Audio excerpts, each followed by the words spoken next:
আজকে স্বাধীনতার এত বছর পরেও বাংলাদেশের মানুষ দুই ভাগে বিভক্ত হয়েছে।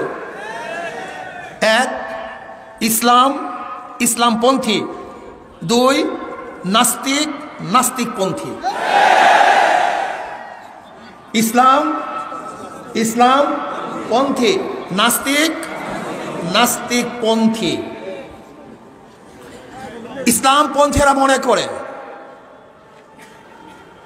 স্বাধীনতা স্থপতি বঙ্গবন্ধু শেখ মুজিবুর রহমান একজন মুসলমান, ইসলামের জন্য কাজ করেছেন।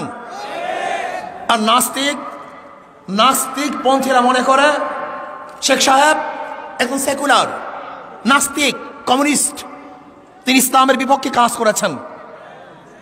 এখন কাদের দাবি সত্য, কাদের দাবি মিথ্যে, এটা প্রমাণ করতে হবে। প্রথম, শেখ সাহেবকে, তিনি জনাব শেখ মুজিবুর রহমান, তেনার বাবা শেখ লুৎফর রহমানের বাবা শেখ আব্দুল হামিদ, শেখ আব্দুল হামিদের বাবা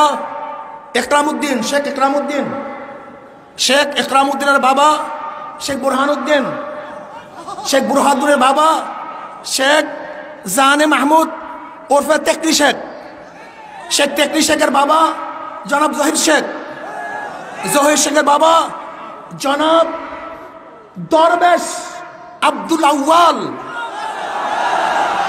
যিনি 1463 ঈসাই সালে এই বাংলাদেশে এসেছিলেন ইরাক থেকে ধর্ম প্রচার করার জন্য। সোনারগাঁয়ে তিনি ধর্ম প্রচার করার জন্য এসেছিলেন। তেনার পূর্বপুরুষ সোনারগাঁয় শেখ আব্দুল আউয়াল, যিনি ইরাক থেকে এসেছিলেন, তিনি বাইজিদ বুস্তামি রহমতুল্লাহ আলাইহির একজন শাগরেদ ছিলেন। তেনারই বংশধর শেখ বুরহানুদ্দিন সাহেব, তিনি টঙ্গীপাড়ায় এই দিন প্রচার করার জন্য সেখানে অবস্থান করেন। সেখানেই তিনি দিন প্রচার করেন। আমরা কি দেখেছি, শেখ সাহেবের উত্তরসূরিরা একজন ধর্ম প্রচারক ছিলেন, ইরাক থেকে এসেছেন ধর্ম প্রচার করার জন্য।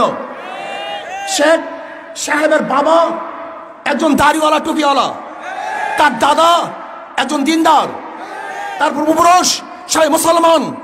কাজে কেউ যদি বলেন শেখ সাহেব নাস্তিক, কমিউনিস্ট, আমি বলবো তুই মিথ্যা বলছো, সে একজন মুসলমান।